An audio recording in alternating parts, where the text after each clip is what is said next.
Hi there, and welcome to MiWeek. Thanks so much for joining us. I'm Christy McDonald. It's a pretty big week. It was the state of the fill in the blank. First, Governor Snyder gave the State of the State address, and then an hour later, the president gave his State of the Union. Interesting speeches for both, talking about opportunity. First up, State of the State. The governor wants to see more job training to close the skills gap. He's pushing for road funding, and he's talking education priorities. We will sort out what initiatives are going to get the most traction. Plus, the president gives the State of the Union. Will we see any agreement between the White House and Congress? And how does that impact us here in Michigan? It is all coming up for you on MiWeek. And we do start tonight with a look at the governor's address this week. There was a lot to it, and it will be interesting to find out how closely the governor's agenda aligns with the legislature's. Let's start with our MiWeek contributors. Nolan Finley, he's the editorial page editor of the Detroit News, and Stephen Henderson, he's the editorial page editor of the Detroit Free Press. Gentlemen, it's good to see you. Big week, a lot of state of the. So what has been the general reaction? Nolan, I'll start with you with the governor's State of the State address. Now we've had 2 days to digest. You know, I don't think it was the sort of speech that was going to generate a whole lot of reaction. These were very low-key, highly sort of complex technical proposals, and I think people are waiting to see what that idea actually looks like. I'm not sure there's a great deal of understanding when he talks about people instead of programs, what that means. You know, is he going to start, you know, we know he's going to consolidate a few departments. Everybody loves that, you know, less bureaucracy.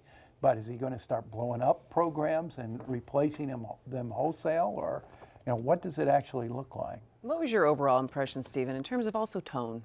I mean, it was a very workmanlike speech, and one of the things I was taking note of was, you know, I mean, the governor doesn't like to write a speech and read it.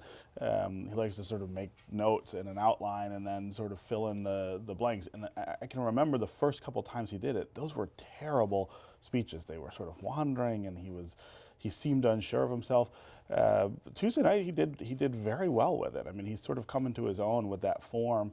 And he likes to give that sort of CEO style, you know, tick off the things that I want to do kind of speech. And so I thought he did very well. I thought a lot of things he said should get very broad support. They were things that it's hard to argue with. I think he's focusing on, you know, this idea that we can do better by people in the middle and people on the lower end of the economic scale. So, you know, I would give him high marks. Well, you know, it wasn't there wasn't a whole lot of giveaways in the speech. He didn't make a whole lot of promises.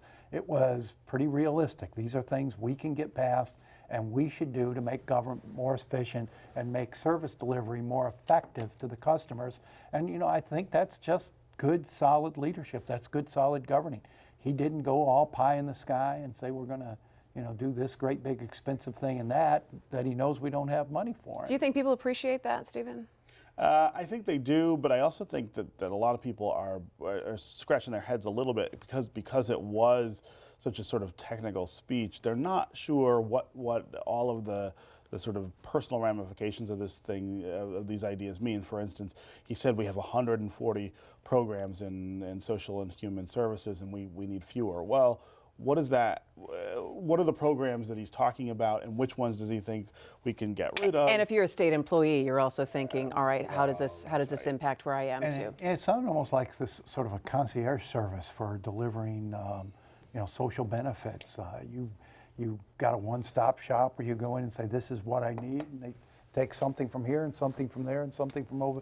You know, if it works, if you can get it, you know, through, it might make the bureaucracy a lot more manageable for people, and it might actually turn these programs into what they're supposed to be, and that is temporary assistance to get people to the next stage of their lives.